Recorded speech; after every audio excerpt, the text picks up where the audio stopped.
Welcome back to the Toffee Blues, your source for all things Everton. My name's Connor Williams, joined by Alex, and today we are doing the review on the Aston Villa Everton Carabao Cup game. It must be nice to be doing these on a win, Alex. There's not many of them we can celebrate. Yeah, talk me through it. Hmm. How do you feel?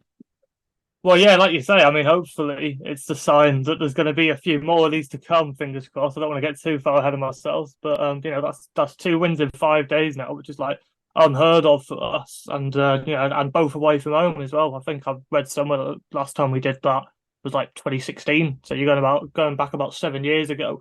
So yeah, like I say, the sense of optimism is just brilliant, and even after such a great win on Saturday against Brentford. I wasn't expecting much from the cup. I wasn't entirely sure how strong a side we were going to put out. And going back to Villa Park, where just a few weeks ago we were thumped, to putting in a performance like we did last night is really pleasing. And yeah, obviously through to the next round of the cup, which is always good. Yeah, it was. I heard the stat that the commentator said it was definitely 30 plus. It was like in the 30 plus away games or something. It might even be in the 40s. Everton had only won like four. This is before we won. So that just shows, how poor it is. Our away for like we've always known our away form's been poor, but yeah, it really bad. Obviously Villa had whatever's going on with Villa. I know their fans were unhappy because of their ticket pricing, so a lot of them didn't go.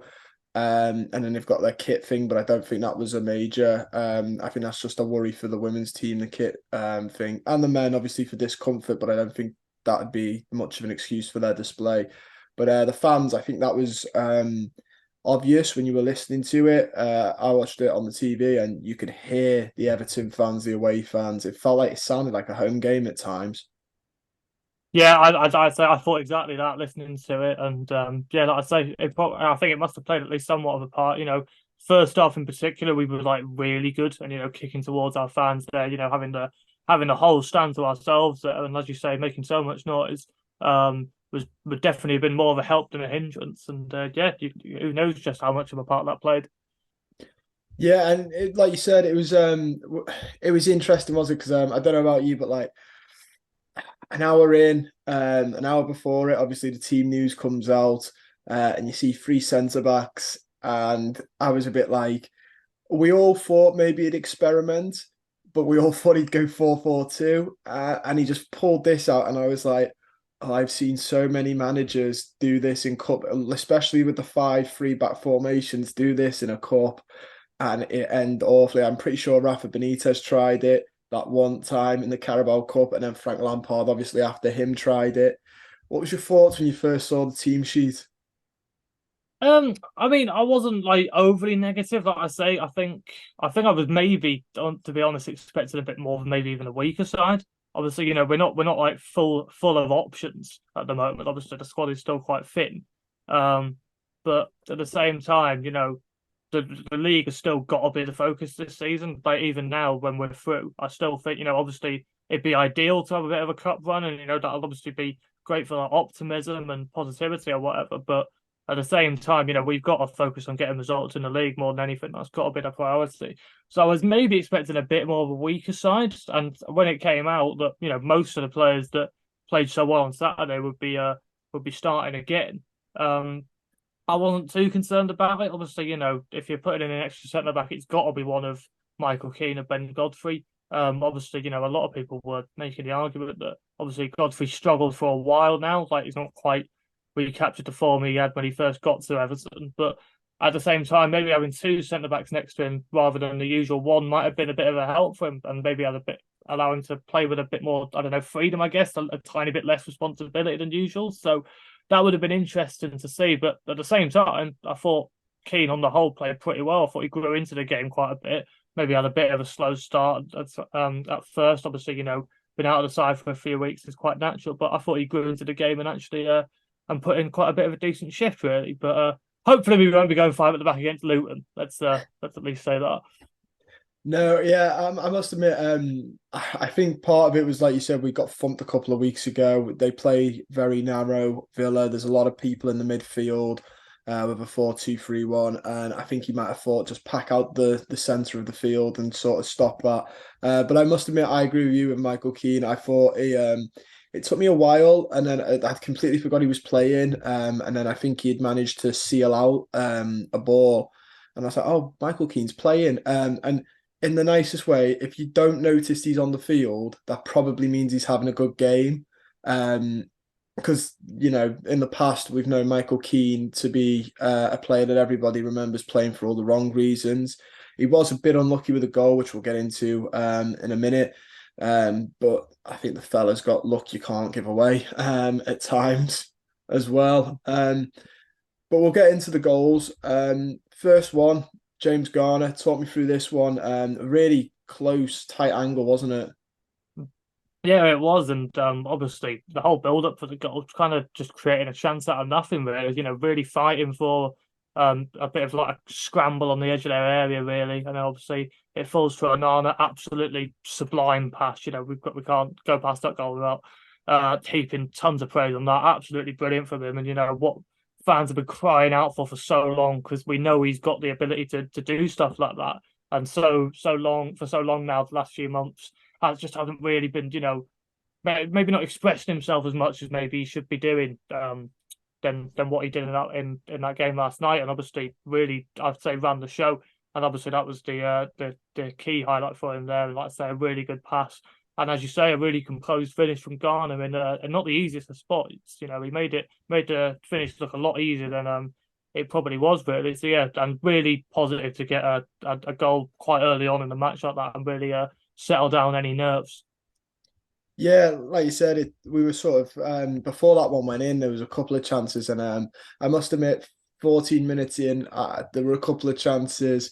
I think this might have been before, or was it after, that the keeper had it smacked straight at his head. But there were a couple of chances, and I thought, oh, please don't be reminiscent of Fulham. We have had games this season where we should have won them, and we're not clinical enough.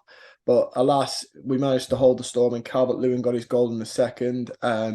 This was fantastic from him, wasn't it? To see the opportunity, but also then to finish it after having so long to think about where he's going to put it, running up to the keeper. Yeah, like you say, I think all game really we've been kind of trying to capitalize on like little errors from them. I'd say more than anything, we were just forcing them into them, really. With Robin Olsen being in goal, obviously we know from when he was at us that his distribution is not the best. He can't really do that passing man on the back like so many goalkeepers are primed to be able to do now. And so we really identified that as a weakness like from the start. And like I say, there was tons of loose passes like throughout the game from them. Like I said, they really couldn't get any sort of rhythm going until much later in the game when we were really sat off them. And this was just another one of them, really. It was a loose pass. Calvert-Lewin latched onto it, beats the man, like you say. And as you say, a really composed finish. I think we've seen in the past before, like Calvert-Lewin sometimes where he almost got too much time to think about it, and like he panics a bit. And sometimes he's a lot better with the instinctive finishes where you just stick a leg out and it goes in. Um, but this was, like I say, much more improved, and yeah, like I say, a really good finish. And it's like what you're saying there as well before, about us, taking our chances better now. Looking at the start of the season where we were creating so many opportunities and just couldn't put them away. But if you actually look at the stats in the last two matches, Villa and Brentford, we've actually managed to perform our XG in both matches. So it's a real sign that things are improving going in the right direction, really. And yeah, we're finally starting to take our chances. Yeah, I think obviously Calvert-Lewin being involved 2-2 now certainly helps that. But I see, yeah, I get what you mean about the. I thought at first he was going to laces it because that's what we've been known for as well. If it's not the instinctive, he just wallies it. And I was impressed with his dribbling because that's one thing I think is his weakness is his dribbling. So he did really well there. Their goal, I mean, this was coming. I felt like it felt not coming. They were on top for the second half because we stepped back and we took Onana off, which I think changed the game a little bit. Um, but it was a bit of a, I don't want to say lucky goal because it did feel like momentum was swift into them, but he's hit it from outside the area. It's took a deflection off. I think it's Michael Keane's shin, isn't it? And then just beats the keeper, doesn't it? Yeah, like you say, it's just one of those frustrating ones, really. As you say, they were obviously on top. We were sitting back a lot more, and just really just trying to soak up the pressure a bit. And with as you say, the five at the back, just trying to just say like hit us with what you got, really. And they weren't creating any too clear cut chances, I wouldn't say, which is what made it all the more frustrating, really. It was just one of them where Fulham sort of play on the edge of the area. It's a strike for a number of players, but Pickford's definitely got it covered, and it just takes that like nasty little deflection and yeah, there was nothing that Pickford could have done about it, and just one of those. But managed to stay out the game in the end, so all immaterial in the end, thank God. Yeah, and it did get once that went in. I think the Villa fans that were there, you started to hear them a lot more. I think the team got a bit nervy. I think fans going and was watching at home for Everton got a bit nervy. But like you said, we managed to handle the cosh and see it out. And it's nice to get this far in the Carabao Cup. The last two seasons we've been out by now, so like you said, oh, it's not a priority. I know we've got, I think it's Burnley, haven't we? We've got next. But it's not. It's nice, isn't it, to have a little bit of a not go out in the first two rounds. Yeah, exactly. It's all about optimism, and I think that was the thing. The main priority for me was that like having gone 2-0 up, if we somehow managed to chuck that away, it would have been like what effect that might have had mentally on the players and the fans that would have been the main cause for concern for me rather than going out of the cup, which I think most of us were probably expecting to be happening before the match anyway. So yeah, like I say, but managing to handle that it all helps, and yeah, hopefully we can just kick on from this now. Absolutely. The one other talking point I think from this game that I'll get on you is obviously we saw Garner and Onana as the two centre mids. This is something people have been sort of asking for a while. Obviously, it would mean dropping Idrissa Gueye or Decore if he was going to play the three centre mids. Obviously, if he plays just a double pivot, it'd be these two. Is this a partnership that you'd like to see more of? I thought they both did very well. I must admit, I thought Onana had an incredible game, like you said. But is this something you'd like to see more of? I think they both had excellent games. I'd probably say James Garner was my man of the match, and Onana not far behind him. I think, like I say, probably the two best players on the pitch all game, really. Um, and I think a main concern for a lot of people has been that, especially against the tougher teams where they have three in midfield and like to dominate that midfield battle, that it would just be too much for two centre midfielders in our team. Um, which I think there's a good argument there, but at the same time, against like I said, the lesser teams, I mean, you're particularly looking at this Luton game on the weekend, having the likes of McNeil and Harrison on the wing, like just working their socks off all match, I think almost balances that out in a way, and I think it's definitely something that is an option looking forward. We all know how much Dyche loves a 4-4-2, and obviously fans have been crying out for it for a while now. Now that Better's in and Calvert-Lewin's fit and firing again, that having two up front, and which would obviously mean having to go to two in midfield, is something that we definitely like to see down the line. And I think there's a good argument to be made that that's the best option of two we've got. Really, I think be interesting to maybe see someone like Decore in there, maybe next to Anana. I think with his work rate as well, could also be something to be looked at. But it's just like above options again, really, isn't it? It's basically been like which 11 players can we just get together and thrust out there? But we've got several different ways that we can potentially play now. Bearing in mind if everyone manages to keep fit, really. So yeah, definitely starting to seem a lot more positive. Yeah, it is nice to have it's nice to have a dilemma on who you're going to play in midfield instead of just these two. And if anyone gets injured, it's some under 23s lad that has to come in and fill the gap.